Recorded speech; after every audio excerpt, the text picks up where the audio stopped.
Hi friends, welcome to vpsamayalarai. இன்னைக்கு நம்ம அவரை பருப்பு குழம்பு பண்ண போறோம். அதுக்கு அவரை பருப்பு இது போல வந்துட்டு நமக்கு கடைகள்லயே மளிகை கடைகள்லயே கிடைக்குது. அது வாங்கி நம்ம நார்மலா வந்து தோரம் பருப்பெல்லாம் வந்துட்டு போட்டு சமைப்போம்ல, அதே போல தான்.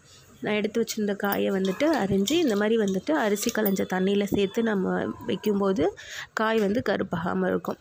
எடுத்து வச்சிருந்த வெங்காயம், பூண்டு, தக்காளி எல்லாம் கட் பண்ணி இது போல் நான் சேர்த்துக்கிட்டேன். பருப்பையும் அலசி சேர்த்துக்கலாம்.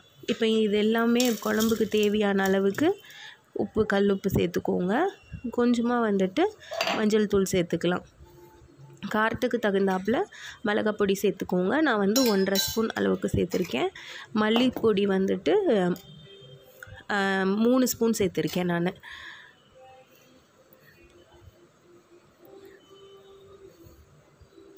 இது எல்லாத்தையும் சேர்த்து நம்மளுக்கு இந்த குழம்பு எவ்வளோ வேணுமோ அவ்வளோ வந்துட்டு தண்ணி சேர்த்துக்கலாம்.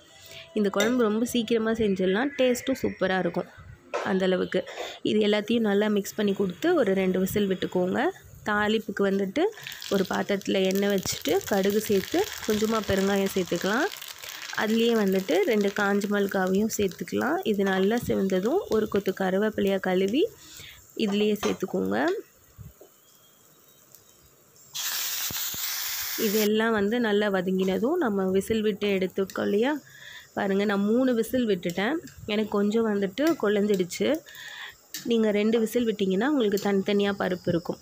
தாளிப்பை இதோடு சேர்த்துக்கிட்டோம்னா நம்மளோட சூப்பரான அவரைப்பருப்பு குழம்பு வந்துட்டு தயாராகிடுச்சு.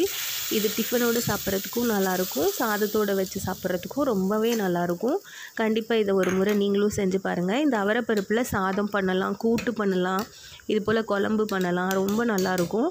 நீங்களும் வந்துட்டு ஒரு முறை செஞ்சு பார்த்துட்டு எப்படி வந்தது அப்படின்றத சொல்லுங்கள். இந்த வீடியோ உங்களுக்கு பிடிச்சிருந்ததுன்னா லைக் பண்ணுங்கள், ஷேர் பண்ணுங்கள், கமெண்ட் பண்ணுங்கள், சப்ஸ்கிரைப் பண்ணிட்டு பக்கத்தில் இருக்க பெல் பட்டனையும் கிளிக் பண்ணிக்கோங்க. அடுத்த வீடியோவில் பார்க்கலாம். பாய்.